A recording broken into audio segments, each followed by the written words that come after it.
I found this boy, turned his beating heart into my toy, and now he's dead. Hey guys, so on my last video I said I was going to have a go at making a video on how to change the ignition switch in my Volkswagen T4. So yeah, let's do that today. It's a nice bright day. The wind is kicking up a little bit, but hopefully we'll be able to get that done and I'll get it out there to you as soon as possible. Let's take a look. Okay, so these are the tools I'm going to be using for this job, just to show you how to do it. This was my old ignition switch. I've already done this job in the van, but I didn't film it unfortunately, so I'm just taking you on a bit of a step-by-step guide of how I was able to do mine. There we go. Let's have a look at that. Try and get the light a bit better. The sun's just like kicking off in this van. There we go. It's not making it easy to see anything. But that is what an ignition switch looks like in a Volkswagen T4. The tools I used to do it was started with these pliers. Ended up going down to using these pliers because the thinness of them was just enough to grasp this guy, which was perfect for getting the screw out. It's a very small piece,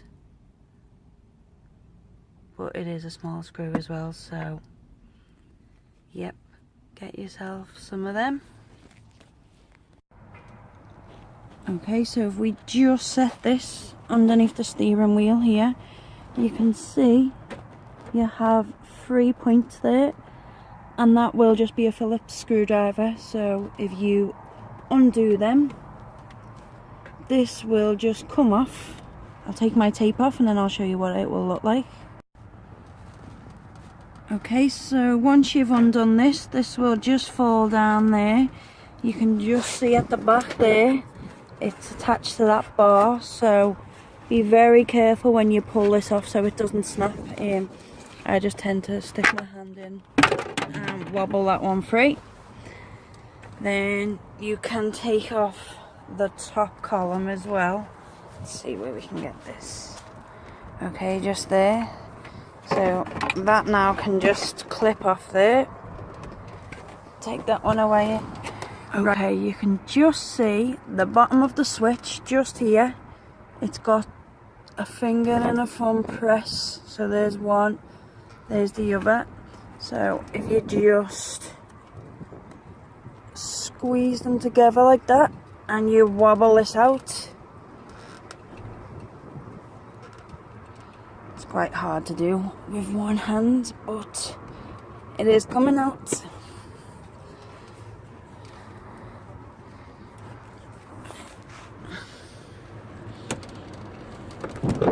There we go. So that comes out there. So the screw is just up in there.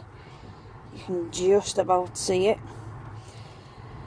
Now this is why this is a really hard job. If you can see the steering column there, it makes it impossible to get a screwdriver in.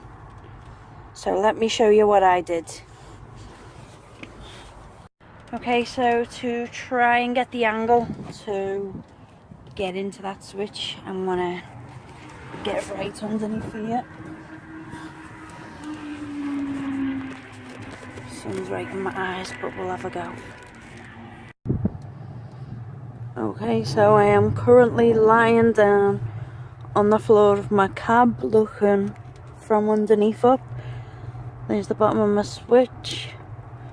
Move this wire out the way and you can just see there, up in there is the screw. So this is going to be quite difficult to do one-handed, but if you put this guy up in position, so there it is. Right, I've got my finger on it there.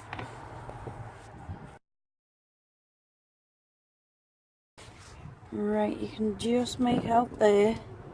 I've got it in the screw. And I've got my finger keeping it in place for now.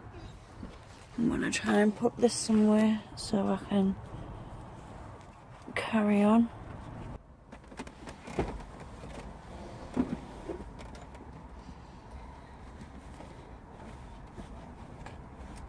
Okay, so with this in place like that, you can just about get your pliers onto your screwdriver bit.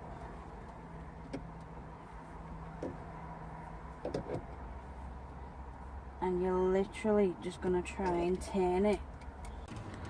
Okay, so once you have managed to get that screw out, this bit here you can just pull out. That will pull free, and then you go and you get your new one. Okay, so this one here is actually my old one because I've already done the job, as I said, but this will then go straight up that way. Just make sure you're putting it the right way. So if you look at these here, this bit is the top. You want to make sure you match that going right back in the right way. You push that back up. You need to hold it in place until you get that annoying screw back in. So what I'd recommend is if you just use your little screwdriver bit and you make it finger tight so it's not going anywhere. But if you need to do this job again, you can get to it a lot easier without having to mess around trying to get in there with the tools. So once you put the screw back in and that is back in, just get your little clip back here, match it up, and then push it back in so you hear it clipping.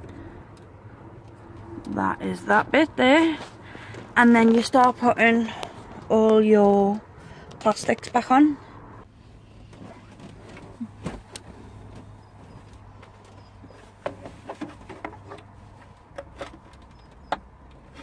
There we go.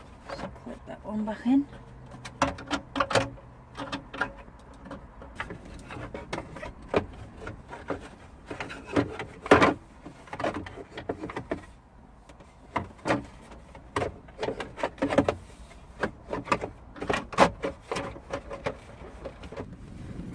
So yeah, once the job was done and I managed to switch it over and it went from not starting at all, putting the new switch in, I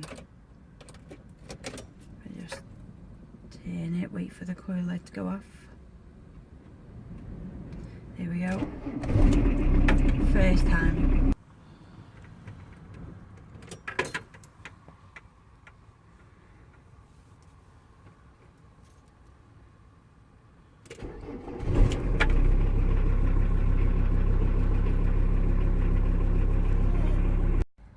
So yeah, there we go.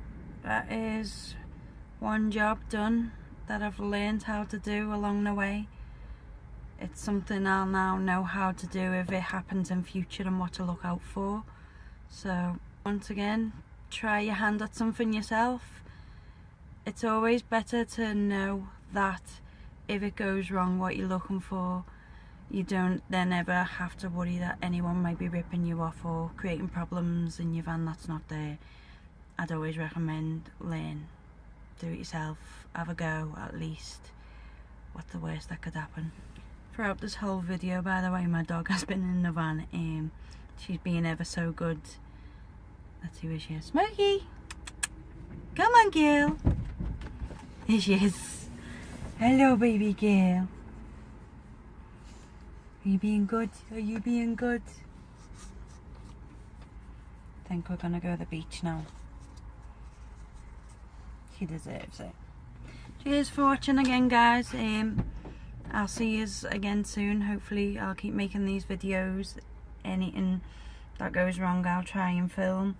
Any improvements and just things I'm going to keep doing on the van, and also any adventures I take in the van.